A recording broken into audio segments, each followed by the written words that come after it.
Assalamu alaikum bandiraɓe, on calminama on jurama. Mbiyama hande na asande 24/2024 nawre alkamisa 20 dew mawlud hitande 1446.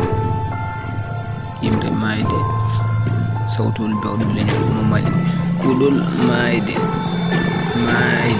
kala gurɗo ko mayowo, kala mayɗo gonga ko jiyowo, ndekete hay aduna ko nattowo.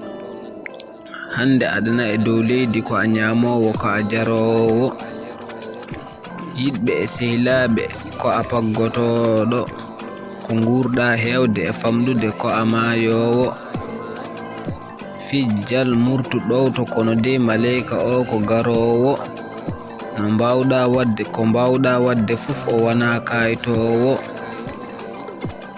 Fittandu ma ko gittowo maniɗo fowo.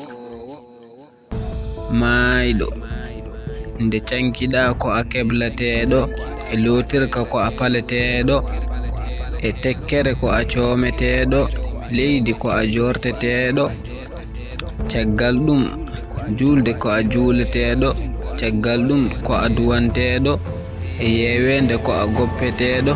A dillata, a dalata, a wana puslittoɗo, ganduɗo mo ko goyowo, giɗoma ko kiwtotoɗo.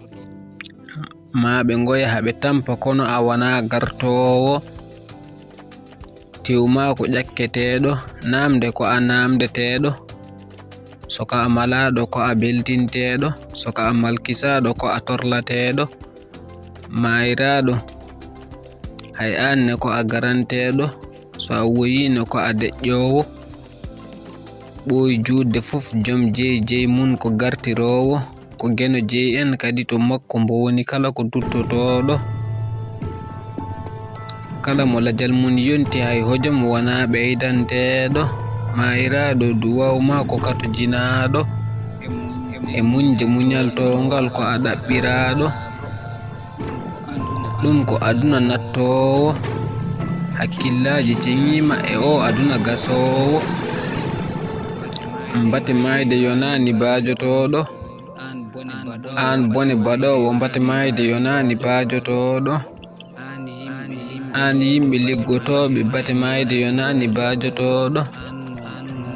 An mo nunɗani mbate mayde yonani bajotoɗo. An geno gofowo mbate mayde yonani bajotoɗo.